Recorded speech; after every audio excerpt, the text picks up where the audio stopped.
Conversation between two people, a customer and a representative of a company which rents cars.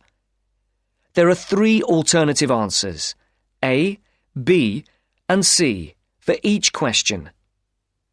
Decide which alternative is the most suitable answer and circle the appropriate letter. First, you have some time to look at questions 1 to 6.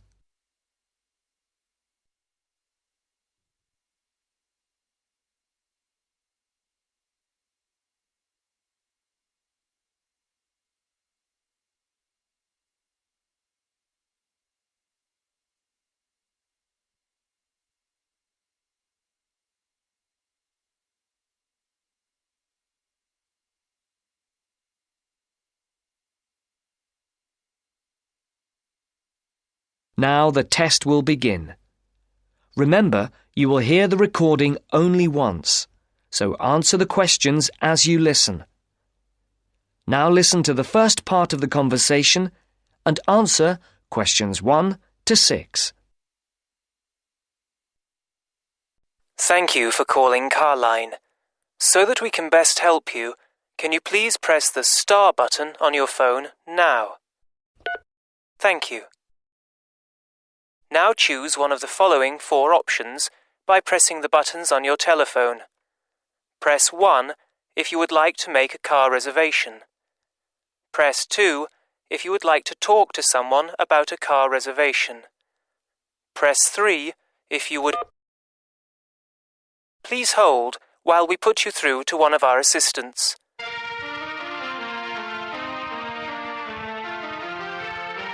Good morning, Melanie speaking. How can I help you? My name is Mr. Maxine, and I booked a car several days ago to be picked up from Heathrow Airport in London, and I'd like to change the booking. I see. Have you got a reference? Yes, I have it here somewhere on a piece of paper. Here it is. It's A for Alpha, C for Charlie, F for Foxtrot, Y for... Yeah. Yes.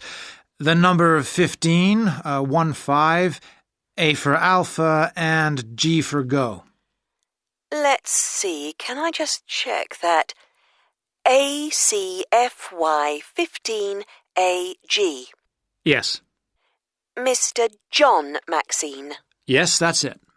Okay, so how can I help you? I booked a car for 3 days from this Friday at 6 p.m. to Monday at 6 p.m. Yes, a manual. I'd like to change it for a larger car and an automatic rather than a manual. And I'd also like to book it for 5 rather than 3 days. Okay, let's have a look. We have an estate which is automatic. Yes, that would be perfect. There is a difference in price, though. For the extra 2 days? Yes, but also for the size of the car. The estate is £15 more expensive per day than the saloon car you have already booked. Okay, and how much extra is it altogether then? That makes it an extra £165. It seems rather expensive. The last time I hired one, it wasn't so much. When was that? Several weeks ago. I see. Before the speakers continue their conversation, look at questions 7 to 10.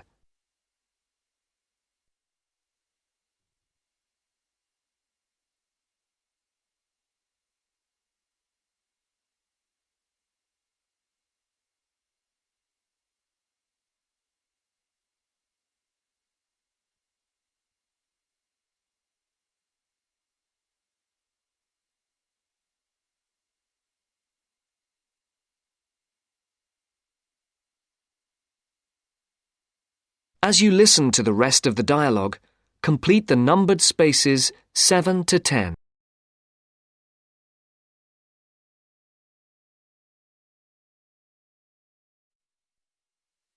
Well, it's basically because the rates change daily according to the cars available. The estate is the last automatic we have for hire for that period. We have a manual estate which is cheaper, if that would help. No, it has to be an automatic. OK. Shall I debit your card for the extra £165? Is it possible for me to pay the extra in cash when I pick up the car at the airport? I'm afraid that isn't possible, as there are no facilities for handling cash at that time of the day. That seems odd. It's because the money can't be banked in the evening, and for security reasons, no cash is held on the premises. OK, you can debit my card. You'll have to give the number to me again. Isn't it logged on the screen?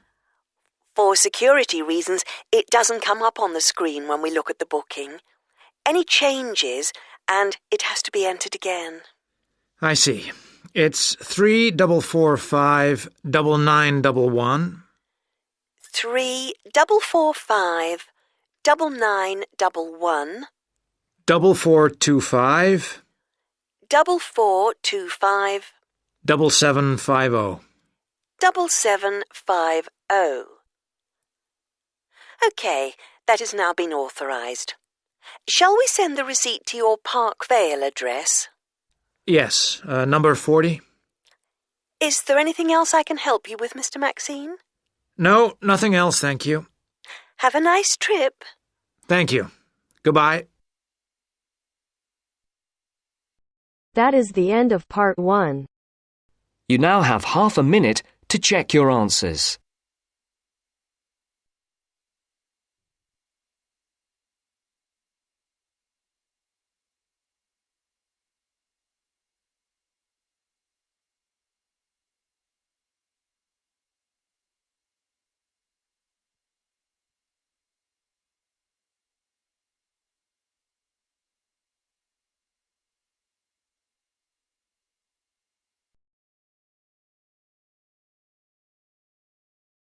Now turns to part 2. Part 2. You'll hear a lecturer talking to students about the ozone layer and CFCs. First, you have some time to look at questions 11 to 17.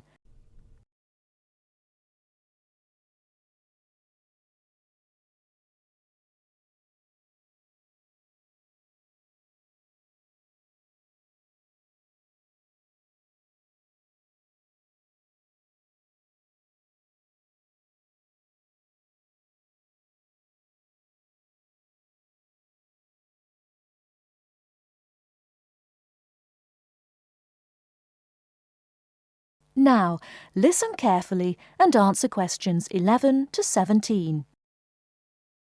Today, it is well known that CFCs, or chlorofluorocarbons, can do immense damage to the ozone layer, which protects the Earth from harmful radiation from the sun. However, it was as recently as the mid-1970s when the connection between CFCs and ozone layer destruction was first established. The story starts back in 1957, when James Lovelock invented the electron capture detector. This is a machine that can detect very small amounts of a chemical compound in the atmosphere. Indeed, using the machine, it was Lovelock who was the first person to detect the widespread presence of CFCs in the Earth's atmosphere. In 1973, Lovelock, on a research trip which he'd funded himself, measured the amount of CFCs in the atmosphere in the Arctic and in Antarctica, but unfortunately came to the wrong conclusion that CFCs are not harmful to the environment. Following on from this work, though, in 1974, Sherry Rowland and Mario Molina published the very first scientific paper on the connection between CFCs and ozone depletion.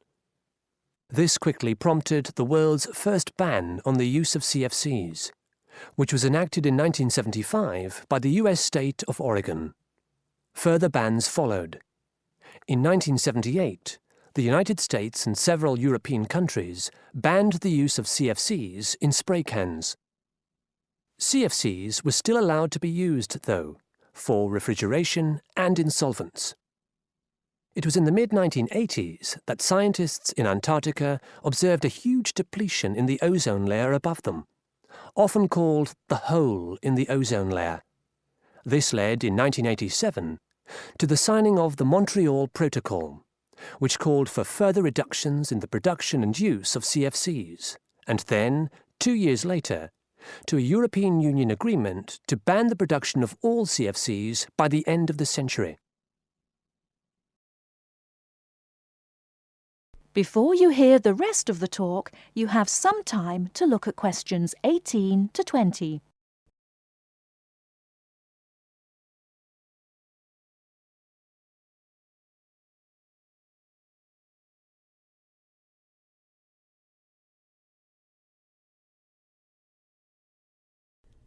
Now listen and answer questions 18 to 20. So why exactly are CFCs so harmful? One of the reasons CFCs were so popular in the production of solvents and refrigeration coolants is that they are unreactive. That is, they don't react easily or at all with other chemical compounds. It's this property, however, that also makes them dangerous. Because they are unreactive, it's very difficult for them to be broken down. This gives them a long lifespan, more than 100 years in some cases, and allows them to rise into the upper levels of the atmosphere, the stratosphere, unchanged.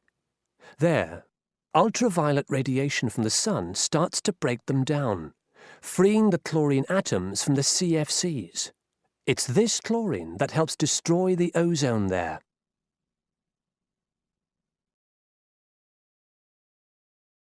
That is the end of part 2. You now have half a minute to check your answers.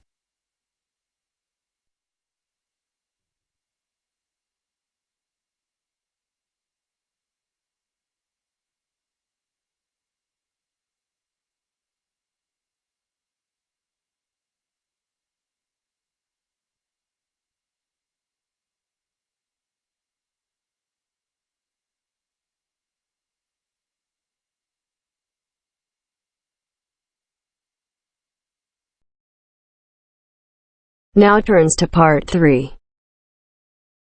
Part 3. You are going to hear a conversation between an interviewer and a professor. First, you have some time to look at questions 21 to 26.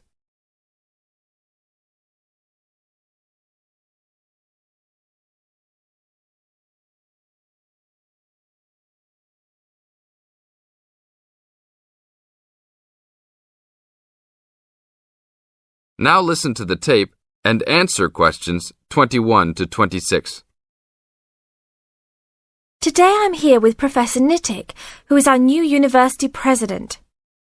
He has been a professor for 20 years and teaches many of the best classes on campus. I know many of you have had him as a teacher and know of his brilliance. Good morning, Professor Nittick. Thank you for stopping by the student station. Thank you for having me here. It is always great to get to meet many of the students who are involved with our school. I haven't been here since 2 years ago. Yes, I remember at that time you were still teaching every semester. 2 years later, you're only teaching every once in a while. But it seems like you are still always busy. The administration world is just as busy as the teaching world for you. How do you stay in touch with the university, even with the change in your everyday duties? I try to stay in touch with what is popular with the university students. I usually spend time with as many students as I can. They usually give me insight into what the new concerns and beliefs are for the new generation. On top of that, I try to be as youthful as I can. I consider myself to be youthful, at least for my age. So I always have a good time and try to stay young. I try my best to not just be a teacher, but also participate in university life. Interesting. So are you still doing lots of academic work, or are you mostly concentrating on administrative affairs? Well, I mostly do administrative affairs now, but that doesn't mean that I still don't have a very deep interest in academic matters. I often visit other campuses around the world and meet other professors in my field. I learn the most by travelling and seeing the different places of the world and the different fields of thought. I even did a television programme last month in Manchester. Will you be on television any time soon then? Well, you can call the television station and see if I will be on television any time soon. Maybe I will be on the news report. I don't think it is really that significant, though. Oh, really? That sounds great. I will remember to look out for you. Let's move on. With all your busy travelling recently, how do you find time for your personal life? I try to keep my university life separate from my personal life. Sometimes it's hard to find time to just take my wife and 3 kids out for a family dinner, but usually we all manage to get together every few days. I'm taking a few weeks off next month to take my family down to South America, to Brazil for a few days. I can't wait to just sit on the beach. Wow, that sounds like a wonderful trip. Professor Nittick, could you tell the audience a little about what goes on in an average day of a university administrator? An average day? Oh, I don't think there is such thing as an average day for me. The last few weeks I've been travelling all the time. I can be in Los Angeles in the morning and in New York by the afternoon and back to Los Angeles by the evening. Sometimes I will spend the whole week at a new university, showing the new administrators the ins and outs of running a university.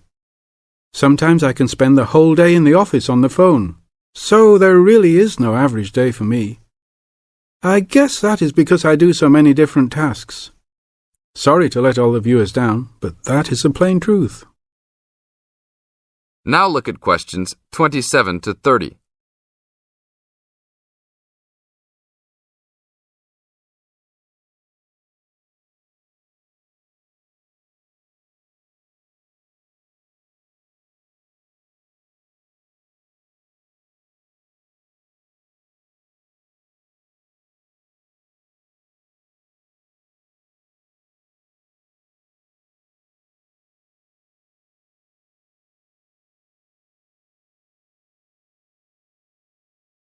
Now listen to the tape and answer questions 27 to 30.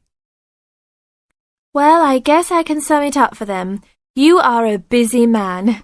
That is probably a good description.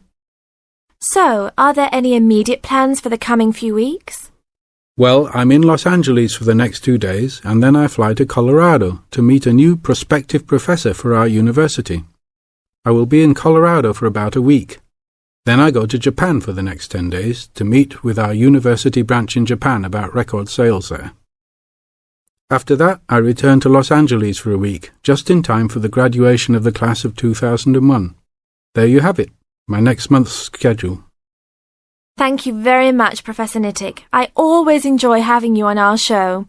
We hope to have you back on our show next time.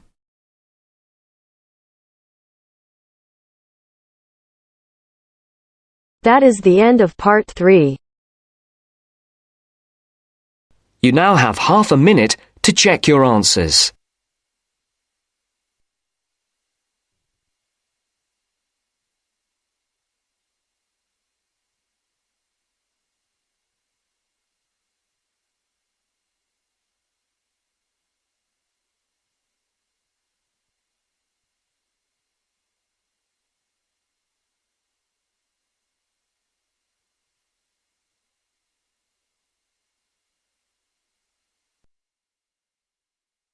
Now turns to part 4.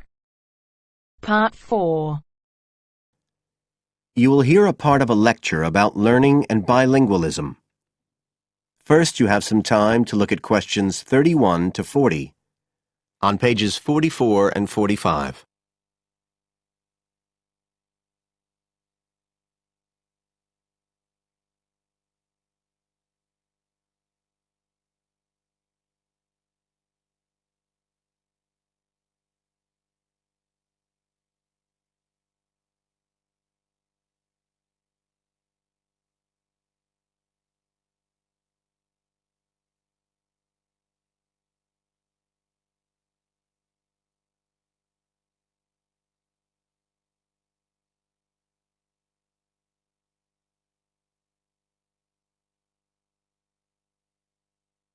Now listen carefully and answer questions 31 to 40.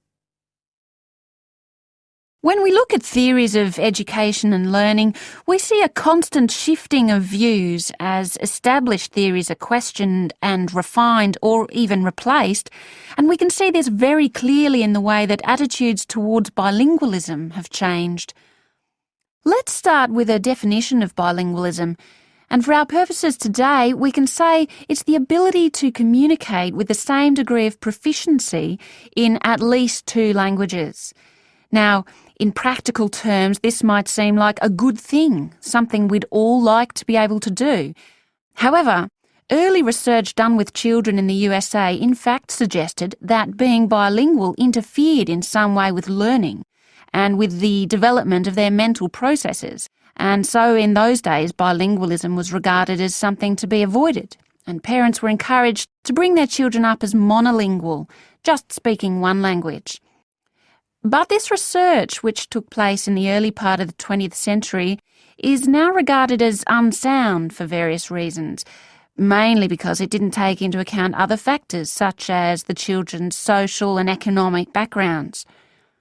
Now, in our last lecture, we were looking at some of the research that's been done into the way children learn, into their cognitive development, and in fact we believe now that the relationship between bilingualism and cognitive development is actually a positive one. It turns out that cognitive skills such as problem solving, which don't seem at first glance to have anything to do with how many languages you speak, are better among bilingual children than monolingual ones. And quite recently, there's been some very interesting work done by Ellen Bialystok at York University in Canada. She's been doing various studies on the effects of bilingualism, and her findings provide some evidence that they might apply to adults as well. They're not just restricted to children.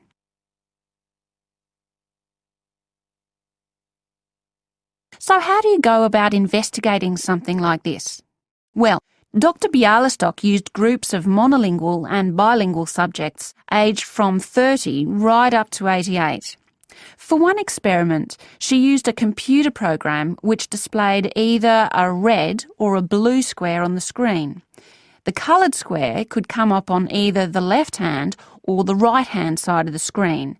If the square was blue, the subject had to press the left Shift key on the keyboard, and if the square was red, they had to press the right Shift key. So they didn't have to react at all to the actual position of the square on the screen, just to the colour they saw. And she measured the subject's reaction times by recording how long it took them to press the Shift key and how often they got it right. What she was particularly interested in was whether it took the subject longer to react when a square lit up on one side of the screen, say the left, and the subject had to press the Shift key on the right-hand side. She'd expected that it would take more processing time than if a square lit up on the left and the candidates had to press a left key. This was because of a phenomenon known as the Simon effect, where basically the brain gets a bit confused because of conflicting demands being made on it. In this case, seeing something on the right and having to react on the left. And this causes a person's reaction times to slow down. The results of the experiment showed that the bilingual subjects responded more quickly than the monolingual ones. That was true both when the squares were on the correct side of the screen, so to speak, and even more so when they were not. So bilingual people were better able to deal with the Simon effect than the monolingual ones. So what's the explanation for this?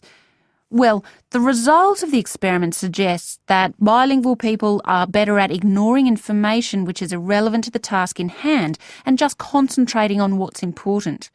One suggestion given by Dr. Bialystok was that it might be because someone who speaks two languages can suppress the activity of parts of the brain when it isn't needed. In particular, the part that processes whichever language isn't being used at that particular time. Well, she then went on to investigate that with a second experiment. But again, the bilingual group performed better. And what was particularly interesting, and this is, I think, why the experiments have received so much publicity, is that in all cases, the performance gap between monolinguals and bilinguals actually increased with age, which suggests that bilingualism protects the mind against decline.